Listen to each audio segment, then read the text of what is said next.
A truck also sold for $2 billion.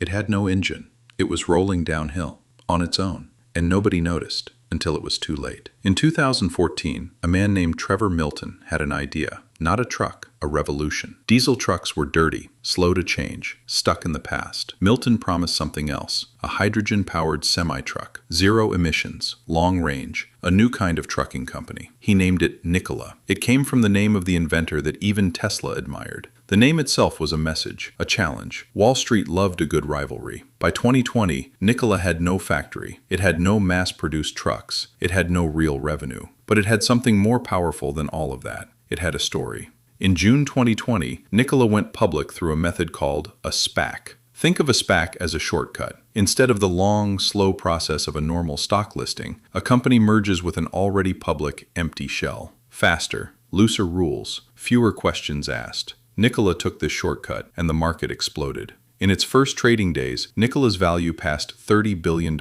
For a moment, it was higher than Ford, a 100-year-old car manufacturer, left behind by a company that hadn't sold a single truck. Investors weren't buying a truck, they were buying a future. And the man selling that future knew very well how to stage it. In 2018, Nikola had shared a promotional video. It showed their flagship truck, the Nikola One, confidently moving down the road. The engine was roaring, the wheels were turning, the power was on full display. Investors watched this video for years as proof that the technology was real, but there was no engine. The truck in the video had no working powertrain. It hadn't been driven. It had been towed to the top of a hill and released. Gravity handled the rest. Nikola let the world see gravity as innovation. And here was the truth nobody wanted to admit about markets too. A story told with enough confidence can move more money than a product that actually works. Nikola wasn't selling hydrogen, it was selling belief. And belief, for a while, was enough. But then, in September 2020, Nikola announced a partnership with General Motors.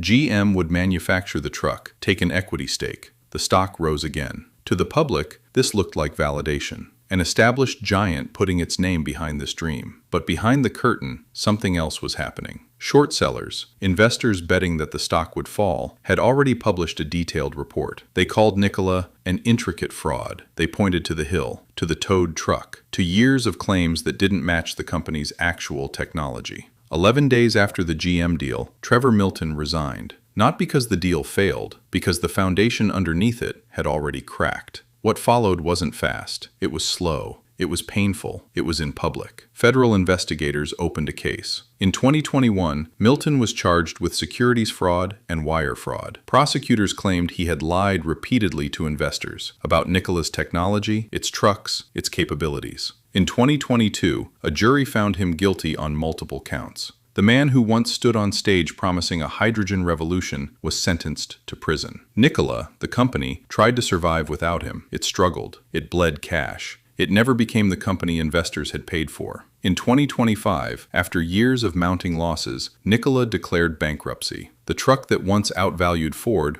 was now gone. Nikola's story isn't really about trucks. It's about how markets price belief before proof. A SPAC let it skip scrutiny. A video let it skip proof. A handshake let it skip doubt. Every step removed a question that should have been asked. And for a while, for years actually, it worked. Billions of dollars moved on the promise of a hill and a truck that simply rolled. The real lesson isn't about hydrogen, trucks, or even fraud. It's this. When a story moves faster than the proof behind it, somewhere, someone pays the price for that gap. Eventually, the hill ends. And gravity always settles the account. Some companies build empires. Others just build the illusion of an empire and let the world roll along with it. Do you think Nikola was a fraud from day one, or a dream that just spiraled out of control? Comment below. This video is for educational and storytelling purposes only. It does not constitute financial advice.